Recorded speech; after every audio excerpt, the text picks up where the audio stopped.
नमस्कार। आज हम एक बहुत ही बुनियादी चीज पानी पर गहरी नजर डाल रहे हैं। जीवन के लिए जरूरी है, ये तो हम सब जानते हैं, पर क्या हम इसे सही तरीके से पी रहे हैं?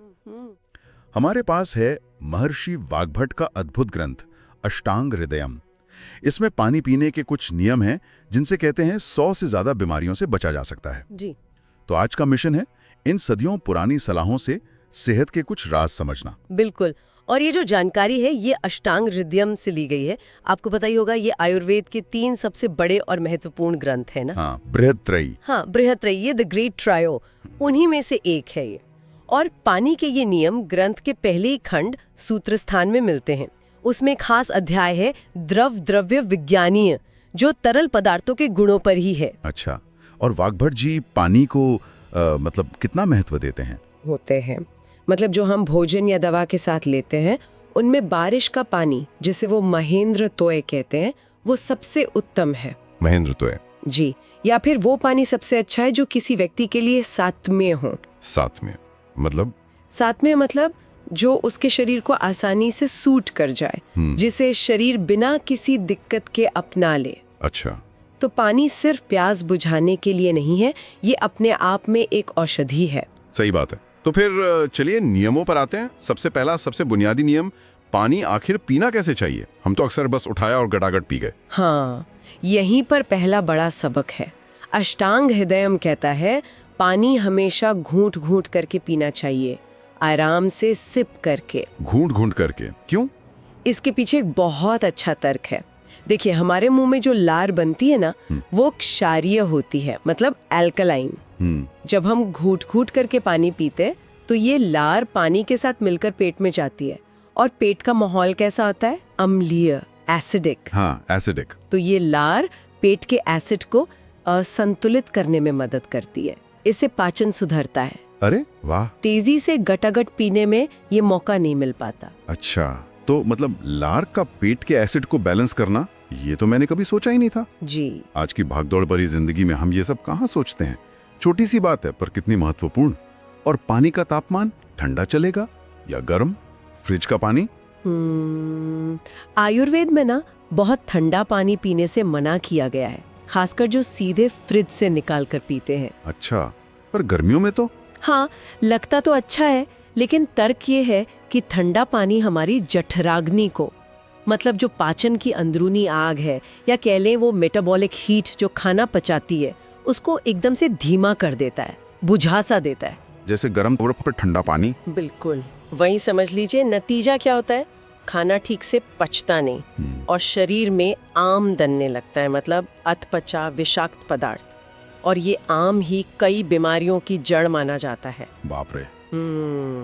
इसीलिए सामान्य तापमान का पानी या फिर हल्का गुनगुना पानी, वो सबसे अच्छा बताया गया है। वाह, ये तो बिल्कुल उल्टी बात है जो हम आजकल करते हैं। फ्रिज का पानी तो जैसे वरदान लगता है गर्मियों में। हाँ, आदतें बदल गई हैं। खैर, अब आते हैं सबसे जरूरी सवाल पर। खाने के साथ या खाने के तुरंत बाद पानी पीना, इसको लेकर बहुत कंफ्यूजन रहता है। हाँ, और शायद ये नियम सबसे महत्वपूर्ण भी है।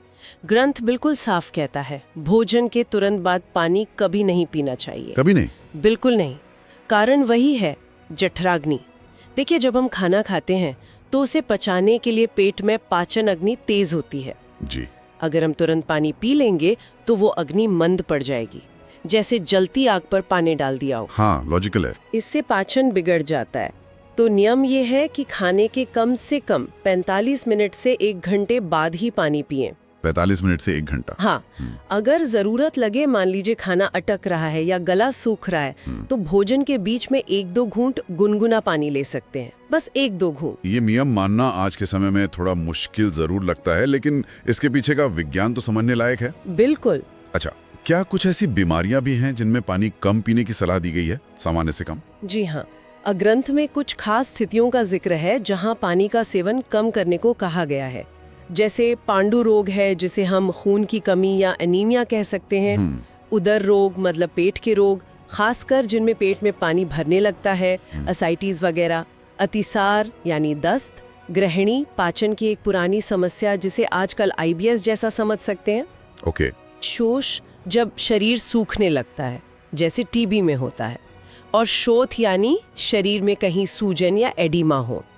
इन सब हालात में ये माना जाता है कि पाचन अग्नि पहले से ही कमजोर होती है या शरीर में कफ या आम यानी विषाक्तता बड़ी होती है, तो ज्यादा पानी पीने से स्थिति और बिगड़ सकती है। अच्छा। यहाँ तक कि स्वस्थ लोगों को भी शरद ऋतु यानी पतझड़ और ग्रीष्म यानी गर्मी, इन 2 ऋतुओं को छोड़कर बाकी मौसमों में जरूरत से ज्यादा पानी पीने से बचने को कहा गया है। ये भी एक नई बात पता चली। पानी को और बेहतर मतलब शुद्ध या औषधीय बनाने के तरीके भी बताए होंगे, जैसे आजकल तो आरओ और फिल्टर हैं, पर उस जमाने में। बिल्कुल बताए, और बहुत आसान तरीके हैं।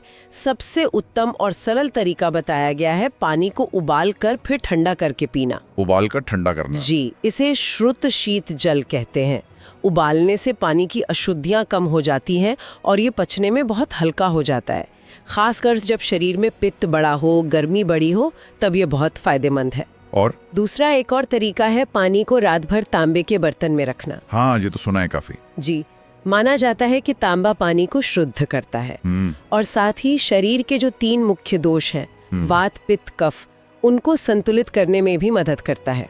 तो कुल मिला के अष्टांग हृदयम पानी को सिर्फ H2O की तरह नहीं देखता, ये तो एक शक्तिशाली दवा की तरह है अगर हम इसे सही ढंग से इस्तेमाल करें। बिल्कुल सही। तो मुख्य बातें जो याद रखनी है, पानी हमेशा घूट घूट कर पिएं। हाँ बर्फीला ठंडा पानी न पिएं, सामान्य या गुनगुना बेहतर है। जी, और खाने के फौरन बाद पानी से बचें, कम से कम 45 मिनट का गैप रखें। बिल्कुल, ये 3 सबसे अहम नियम है। जी। और सोचने वाली बात यह है कि ये हजारों साल पुराने कितने सीधे साधे नियम हैं और हमारी आज की जो आदतें हैं उनसे कितने अलग हैं। सही कहा। जरा सोचें, अगर इनमें से सिर्फ एक नियम, मान लीजिए सिर्फ घूंट घूंट पानी पीने का नियम ही अपना लिया जाए, तो लंबे समय में हमारी सेहत पर कितना फर्क पड़ सकता है। बहुत। और ये भी सोचने लायक है कि हम अपने लिए साथ में पानी, मतलब जो हमारे शरीर के लिए सबसे अनुकूल है, उसे कैसे पहचानें और इस प्राचीन ज्ञान को अपनी इस मॉडर्न जिंदगी में कैसे शामिल करें। ये वास्तव में सोचने वाली बात है। इस जानकारी के लिए बहुत बहुत धन्यवाद। धन्यवाद।